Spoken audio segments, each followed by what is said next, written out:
En ce moment, on n'entend parler que de ça, le prochain modèle d'IA de Google.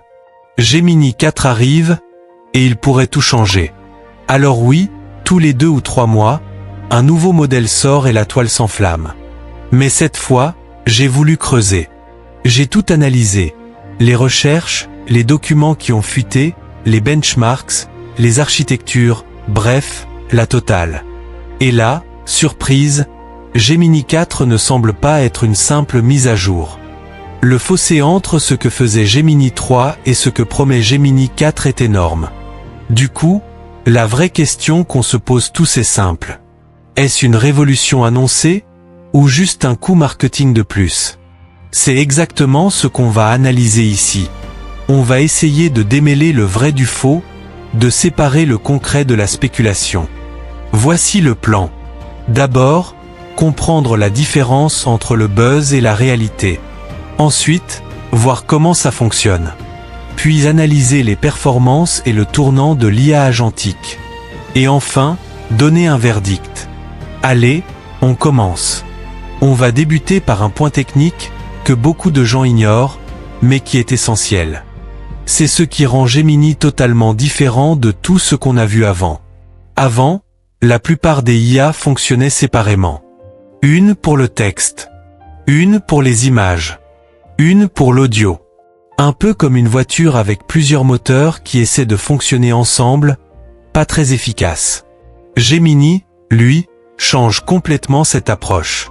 Google a créé ce qu'on appelle un transformé multimodal unifié.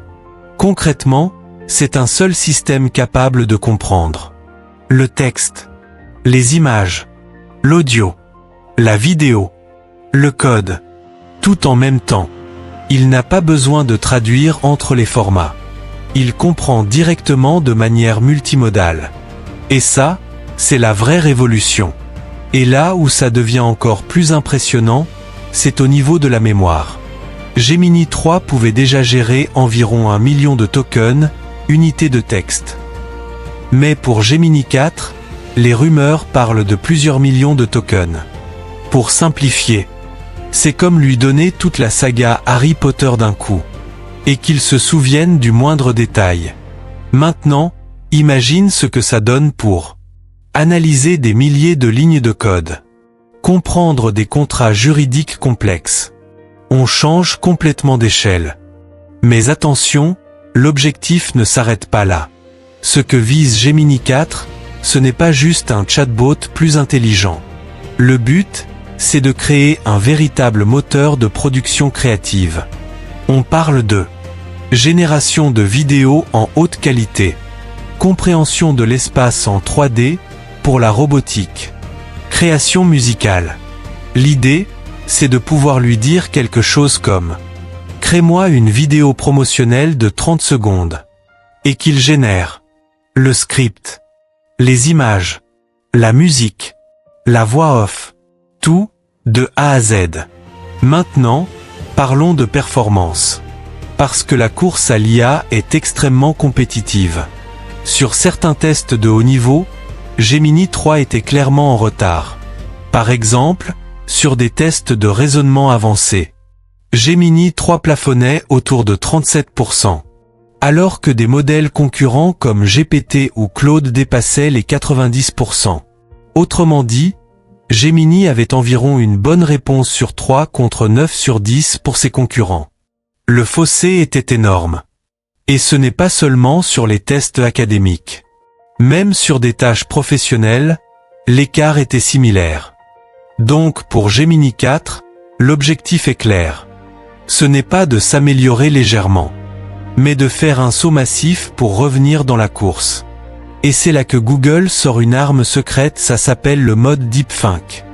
L'idée est simple.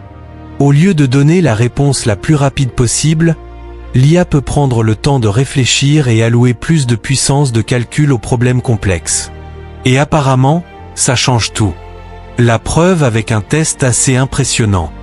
Le test du distributeur automatique. Google a placé une IA à la tête d'une entreprise de distributeurs automatiques pendant une année complète simulée. Gemini, avec le mode deepfake, a été le seul à maintenir une stratégie commerciale cohérente du début à la fin. Il a surpassé tous les autres modèles. Et ça, ce n'est pas juste un score sur un benchmark. C'est une vraie démonstration de planification dans un scénario quasi réel. On arrive peut-être au changement le plus important. Le tournant de l'IA agentique. On ne parle plus d'une IA qui répond à des questions, mais d'une IA qui agit. Le principe est simple. Ce n'est plus un outil pour discuter, mais un système capable de faire des actions. Elle peut planifier, enchaîner plusieurs tâches, exécuter des actions automatiquement, utiliser différentes applications. C'est la différence entre un assistant et un véritable collaborateur numérique. Prenons un exemple concret. Imagine que tu lui donnes une seule instruction. Analyse ce rapport financier, identifie les 3 plus gros risques, organise une réunion avec le directeur financier et prépare un résumé pour le conseil d'administration. Ce n'est pas une tâche unique. C'est toute une séquence d'actions. Et c'est exactement pour ça que Gemini 4 est conçu. Gérer des workflows complets de A à Z. On passe clairement de assistant à employé numérique. Et ça, c'est une évolution majeure. D'ailleurs, si ce type de contenu sur l'IA t'intéresse, c'est probablement le bon moment pour t'abonner pour ne rien rater. Mais il faut redescendre un peu sur terre. Avec une telle puissance, 2 grandes questions se posent. L'IA générale. Et les risques. La question à 1 million. Est-ce que Gemini 4 est une IA générale? La réponse est simple. Non. Mais c'est probablement l'un des plus grands pas vers cette direction. Si on prend les critères d'une IA générale, Gemini 4 coche déjà plusieurs cases. Raisonnement avancé, capacité à utiliser des outils, planification. Mais il manque encore des éléments essentiels. Il ne peut pas s'améliorer seul. Il n'a pas de motivation. Il n'a pas de curiosité. Et il n'apprend pas via le monde réel. C'est une machine extrêmement puissante. Mais elle reste limitée à son cadre. Et ça nous amène aux risques. Des risques souvent sous-estimés. D'abord, les hallucinations. L'IA peut inventer des informations et les présenter comme vraies. Ensuite, les biais. Elle est entraînée sur des données humaines, donc elle peut reproduire et amplifier nos biais. Et enfin, la confidentialité. Quand on utilise une IA aussi puissante dans un environnement de travail, le risque de fuite de données devient réel. Et ce qui est frappant, c'est que Google lui-même met en garde. Faites attention à ce que vous partagez. Prenez un instant pour y penser. Le créateur de l'outil lui-même vous dit de faire attention. Ça ne veut pas dire qu'il ne faut pas l'utiliser, mais qu'il faut l'utiliser intelligemment. Alors, Gemini 4 n'est pas une IA générale, mais c'est une IA qui apprend à agir. Elle est plus autonome, plus puissante, plus capable que tout ce qu'on a connu. Et au final, la vraie question n'est peut-être plus à quel point cette IA est intelligente, mais plutôt qu'est-ce qu'on va lui demander de faire.